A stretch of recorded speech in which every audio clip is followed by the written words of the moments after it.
Hi, everybody. I'm Pat Finn from the Rubicon Results Institute, and I am about to have a blast because I love the chance, first of all, to highlight some of the successes of people who participate in our Rubicon coaching programs. But this one's especially sweet because we not only are going live, we're going live from the bush. I want to introduce to you Liv Yeow-Corke. Liv is the founder of her company, LivLifeBigger Experiences.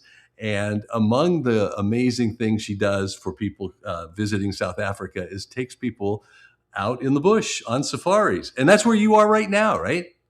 I am. I have been here for the last 2 days. I am midway through a safari with three guests from the US, three ladies from the US, and it has been an incredible experience so far. So it's actually really exciting to be able to do this live from the bush. Unfortunately, it is 8 p.m., so there are no animals in the frame, but there are some pictures coming up. Yeah, I've got some pictures I'm going to share with people here in just a moment, and then you could comment on the pictures. But before we do that, how do you become somebody who's so interested and does such an amazing job of introducing South Africa to people? How did you get interested in the bush in the first place in safaris? All I remember growing up was watching wildlife documentaries, David Attenborough, Planet Earth, all the usual ones that people will be familiar with my dad growing up as a kid. So I grew up in the UK, in London, where there were obviously no animals wandering around the streets. Not that they do in Africa either, and necessarily. And it was just something that we did together as I was growing up, and it was something that became a regular occurrence during the week. And when I was 18, 19-year-olds, 19, my very first boyfriend was from South Africa, and that was my very first trip to South Africa. So 20 years ago now, I just turned 40. And the minute I landed, I just fell in love with the place. And it also felt like I'd come home.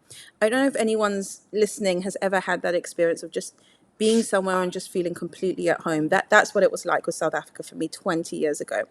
And I have found every excuse to come back ever since. We're not together anymore. However, my current husband also happens to be English but South African.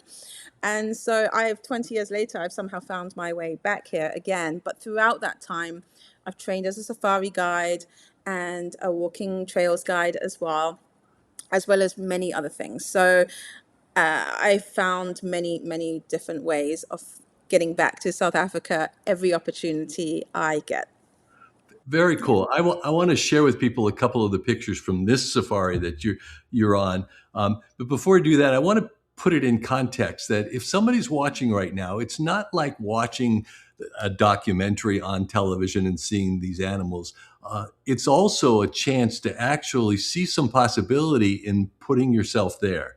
You know, I as a parent get especially excited about the possibility of families going on safaris and just that kind of bonding to be out in the bush and in nature like that. You know, I'm sure there are probably some families right now who don't have their summer vacation scheduled yet, and they can just go to your website and contact you and find out more information about how to do that because there's a lot of time here for safaris coming up, right? Yes, we're actually about to approach prime safari season in the Kruger, which is possibly one of the most famous places on earth for safaris alongside East Africa. And it is coming up to peak season, and it's a really exciting time if you have any interest in seeing wild animals. And there is nothing that excites me more than somebody, especially a child, but anyone really, seeing animals in the wild in the flesh for the very first time. It will never get boring for me. So it's yeah, I really hope I can facilitate more of those experiences in future. I don't necessarily have to be with you. I can help you plan the trip if you'd rather just go and do your own thing. But yes, it is prime safari season coming up. All right, why don't we take a moment to look at some of the pictures from this safari, and then I have a few other questions for you here. But um, maybe we'll just zip through each of these, and you could just describe what we're seeing to people. So here we go. Okay, so this is the group that I'm currently with, three ladies, originally from various parts of the US. They all met in New York, and it's day 2 of their first safari. And this is 2 of the ladies' very first elephant encounter. So we don't drive up to animals. We let the animals come to us if they are calm and happy enough to do so. And they were just so chuffed, as you can see from two of their faces. And this lion, this was a new male lion introduced to this particular reserve. He had actually just taken down a giraffe for his breakfast earlier that day. We did also see the giraffe. We saw both live and, unfortunately, the other side of the circle of life just before taking this photo. He was very full, and he was just in a very full mood, but also because it wasn't very hot, he was also quite active and a little bit playful and moving around a bit, which is always really nice to see on safari. But even though he looks playful, don't be fooled. You cannot get out on foot close to any lion. Even if you're in a zoo environment. And this one was great. And this is actually a really great lesson that time in the bush has taught me. We were stuck in a traffic jam today. We were in a rush to get back for an appointment for one of the ladies at the spa, at the lodge. And there were all of these giraffe in front of us on the road. And behind us, there were another 6 to 8 giraffe. And so one thing the bush really teaches you is to have patience. There is no timeline in the bush. Even though you may be on the schedule, I think this is a really great reminder that life, and for those of you who run businesses, even work to an extent, if you have a normal day job, it just doesn't always work out to plan. And it's a great reminder that nature works on its own timing. And this was actually the moment, Amy, one of my guests, encountered her first elephant. So I just really love seeing that particular moment, and that is why I captured that picture. And actually, a link to this, there is a lesson around staying calm. Some people may be a little bit nervous around, their first huge animal for the first time, whether that be a buffalo or an elephant or even a giraffe. And so it's really taught me of being conscious of my energetic state. And that is something that I have taken into my day-to-day life and work and business. Our energy speaks louder than words, and animals can pick up on this. And it can affect your ability to react calmly and also problem solve. So I think elephants are great teachers for many different things, but that is one example of where staying calm when large animals are close to your vehicle comes into play. What have we got? I think that is the cheetah. This literally just happened about 3 hours ago. So this is a pair of cheetah brothers. Cheetah often form coalitions with family members. Usually you'll see 2 or 3 cheetahs together if they are male. And they actually are acting a bit like domestic cats here. They're really kind of nuzzling into each other. They're grooming each other. And this was just a beautiful moment out on drive this afternoon.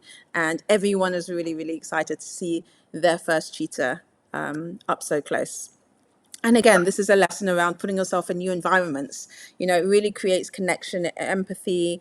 I also think that the one thing that gets me really excited about doing this is realizing that as humans, we are only really afraid of the things that we aren't exposed to or familiar with.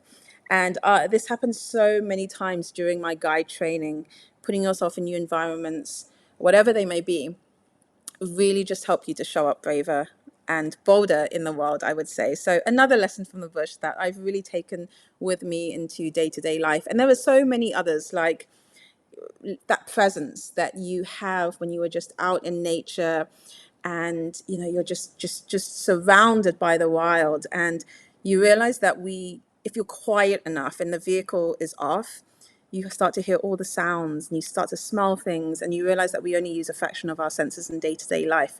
So that's another reminder of how, sometimes it's nice to switch off your phone, your laptop, you'd switch off the engine and just listen to the sounds of nature. And there is actually nothing more calming and meditative. Even if you don't meditate, that could be a nice equivalent to experience. So yeah, you can see I get really excited by all of this. I could talk for days about By this. the way, there's a bunch of people watching too, and who are commenting and excited. Awesome, Liv. Celebrating you. Love hearing about your experiences in the bush. Uh, from Philippa in over in Britain. We've got Laura Duxta is here. This is awesome. Thank you for being here and sharing this with us. Laura, by the way, is also somebody who's done Rubicon. She wrote the book. I don't know. It has to be international because it's sold over 1 million copies. But Oh, wow. a children's book called "I Love You More," and celebrating its 25th anniversary this year. But Amazing.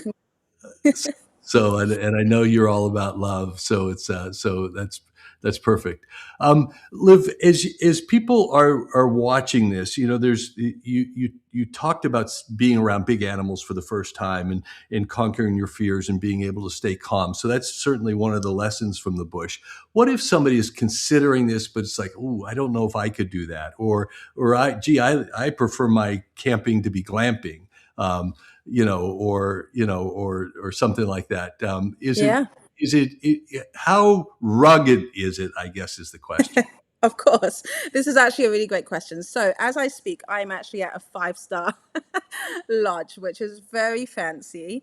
And you are fully taken care of. I mean, we got back from drive and we were given hot towels and Amarula coffees for those who drink.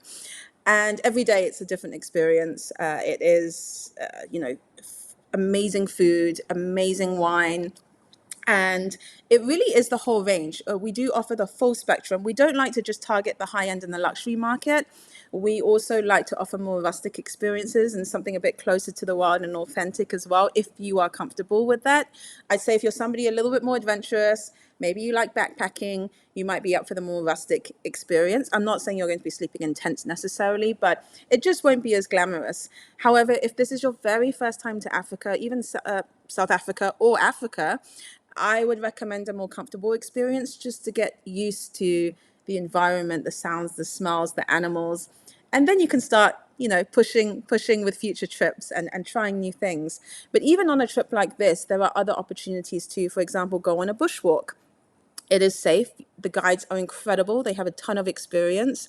I can also be there to assist and make sure things go smoothly if you would like me to be.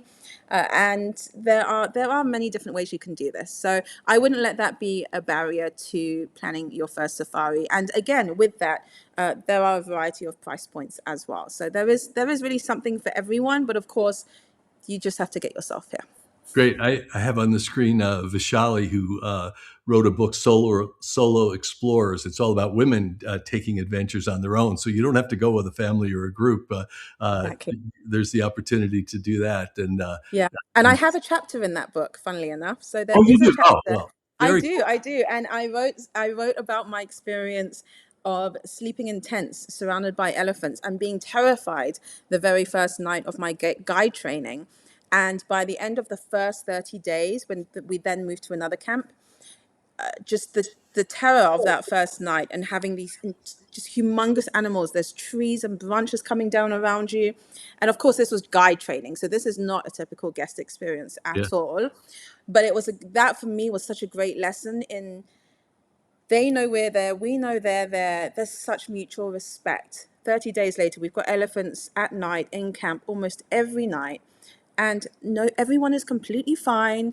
And it was such a nice reminder of how we're only really scared of the things that we're unfamiliar with and just don't get exposed to. So I do think it's so important to expose. I mean, if you could do it with a child, that's probably the most special thing, and to just grow up that way. But if you haven't had the opportunity yet to do it as an adult, I have definitely been braver and taken more risks as a result of the experiences I've had in the bush over the past 20 years of back and forth. Very cool. Well, if somebody is interested and just wants to find out more, like the cost, the timing, the what's available in terms of the different versions of the trip from the camping through the 5-star hotels, they just can contact you through the website, right? Of course, yes. LivLifeBiggerExperiences.com. Um, Yes, please get in touch. There is a contact form on there. My email address is also on there if you just prefer to do that. Is also a contact number. And actually, if you would like to follow some of this current safari live, I am actually posting live on my Instagram stories, LivLifeBigger.experiences over on Instagram. So LivLifeBigger.experiences on Instagram, and you can actually see some of what you're doing live, just like Yeah. you're live right now from the bush. Liv, you are such an extraordinary, powerful leader and woman, and just such a pleasure knowing you and your husband Matthew. So thank you for sharing your life with us, and thank you for sharing the bush with us. I know there's going to be people watching this who will want to come and check it out with you. So. I hope so. Thank you so much for having me. And it's been incredible being in Rubicon, by the way. I just have met the most incredible people over the last 10 weeks in this program. And I couldn't have asked for a better cohort and a better group of people. And it's been so much fun. And again, one of those programs where I have done more brave things within and had the container in which to do so, to take things up to the next level. So thank you, Pat, for that too. You are welcome. That's what we're all about, is giving people a chance to live their full potential. So, and you are definitely doing it. Thank you, thank you, thank you. Have a great night. Thank you. You too. Thanks, everyone. Thanks for tuning in. All right.